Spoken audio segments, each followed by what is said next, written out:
Pathogenesis of cell injury यानी कोशिका क्षति की रोग जनन प्रक्रिया क्या है, ठीक है? वो हम देखेंगे। सेल मेम्ब्रेन हो सकता है पहला, ठीक है? यानी सेल इंजरी की बात हो रही है। सेल यानी हमारा ये क्या हो गया? सेल हो गया। यहाँ पे न्यूक्लियस होता है, यहाँ पे माइटोकॉन्ड्रिया होता है, वैक्यूम होता है, एटीसी होती है, यहाँ पे गोल्गी कॉम्प्लेक्स, राइबोसोम वगैरह-वगैरह सब होते हैं। पहला तो इसका लेयर हो सकता है, इसको हम बोलते हैं सेल मेम्ब्रेन। क्या बोलते हैं? Cell membrane. ये क्या होता है? डैमेज होता है यानी कोशिका झिल्ली की क्षति।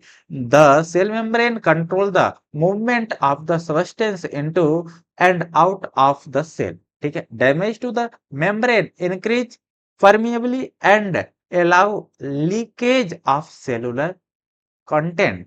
कहने का मतलब कि इस सेल के अंदर जो भी लिक्विड फ्लूइड वगैरह वगैरह सब भरे हुए इसको कवर करके रखती है। इसका मूवमेंट आउटर साइड नहीं होता, किधर होता है? अंदर साइड ही होगा। जैसे यहाँ पे माइटोकॉन्ड्रिया है, इस सेल से बाहर नहीं जा सकता, बाहर जाएगा तो फिर लफड़ा हो जाएगा। वो अंदर ही रखता है, इसीलिए अंदर रखने के लिए किसका काम होता है? सेल मेम्ब्रेन का काम होता है। यानी कहने का मतलब कि कोशिका झिल्ली कोशिका के अंदर और बाहर पदार्थों के, ठीक है, आवागमन को नियंत्रित करती है। झिल्ली की क्षति से इसकी पारगम्यता बढ़ जाती है और कोशिका पदार्थ बाहर निकलने लगते हैं, ठीक है? डैमेज होता है तो जो भी इसमें कोशिकाओं में पदार्थ हैं वो क्या होते हैं? बाहर निकलने लगते हैं। ये रहता है तो इसके अंदर रहते हैं। जैसे इंक्रीज परमेबिलिटी, ठीक है? एंजाइम लीकेज, ठीक है? सेल स्विलिंग, ठीक है? Loss of cellular content. कहने का मतलब इस सेल के अंदर कुछ भी है तो ये क्या परमेबिलिटी जो झिल्ली है उसमें इसमें जो भी एंजाइम है बाहर लीकेज करेंगे, सेल स्विलिंग भी होने लगती है। बहुत सारे कारण भी हैं, आप ध्यान देंगे, ठीक है?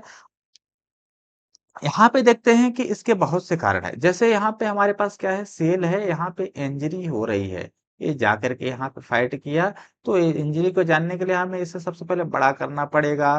तो जो हरे वाले पार्ट्स होते हैं इसे हम क्या बोलते हैं? यहाँ पे sodium and water move into cell. ये सोडियम मूव इनटू सेल के अंदर मूव कर रहे होते हैं, लेकिन यहाँ से potassium move out of cell, यहाँ से क्या होते हैं? बाहर होते हैं, ठीक है?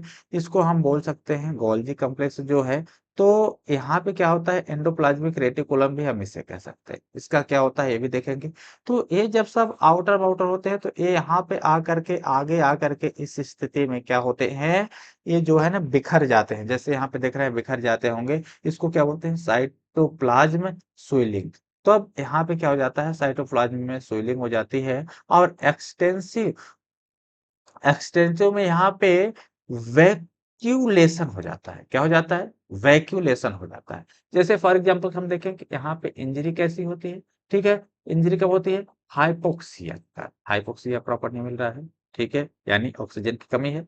तो एटीपी प्रोडक्शन क्या हो जाएगा? जो हमारे शरीर में एनर्जी होती है वो डिक्रीज हो जाएगी, कम हो जाएगी। यदि हम बात करें तो यहाँ पे sodium and water move into cell. जो सोडियम और वाटर है वो क्या करते हैं? मूव करते हैं किसके अंदर? सेल के अंदर। लेकिन potassium move out of cell. Potassium क्या हो जाता है? मूव हो जाता है आउटसाइड ऑफ सेल के बाहर, ठीक है? ऑस्मोटिक प्रेशर इंक्रीज होता है। जब ये प्रोसेस होती है तो उन सेल में क्या होता है? ऑस्मोटिक प्रेशर क्रिएट होता है। जब क्रिएट होता है तो वाटर मूव इनटू सेल। तो जो वाटर है वो कहाँ चला जाता है?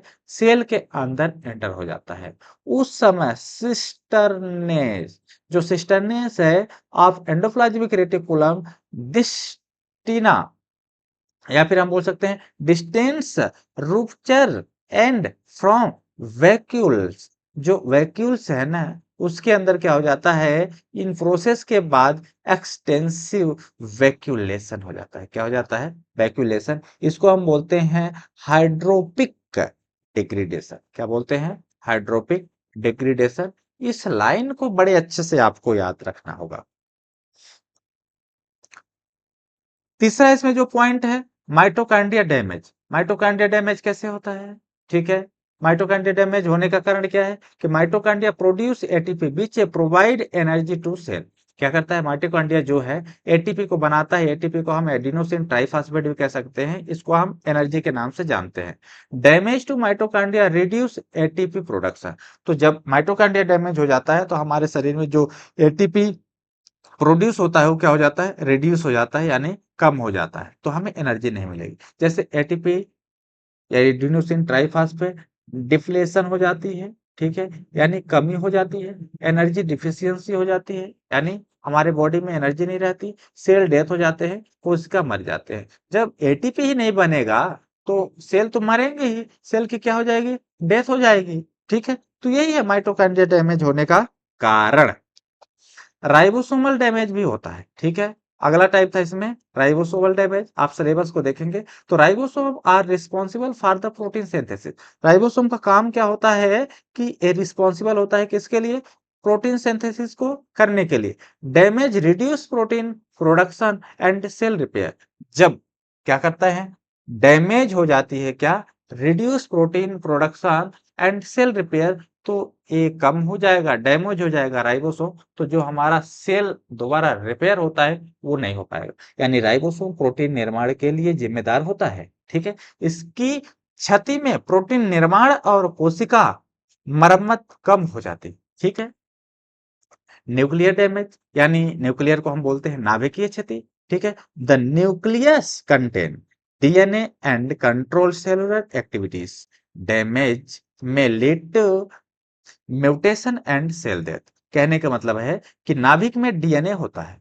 ठीक है, यानी न्यूक्लियर में क्या पाया जाता है, डीएनए होता है, और यह कोशिका की गतिविधियों को नियंत्रित करता है।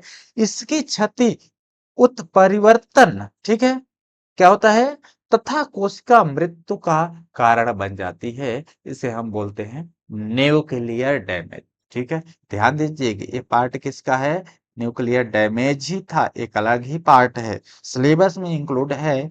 इनको आप इनका अलग अलग से डायग्राम भी बना सकते हैं। राइबोसोम क्या होता है, ठीक है, यहाँ पे न्यूक्लियर क्या होते हैं, ए, ठीक है। यदि हम बैक की बात करें तो माइटोकॉन्ड्रिया क्या होता है, माइटोकॉन्ड्रिया मतलब ए। ठीक है, इस तरह से क्या होता है माइटोकॉन्ड्रिया, आप बनाएंगे back to back by back. ठीक है, देख करके कोई प्रॉब्लम नहीं।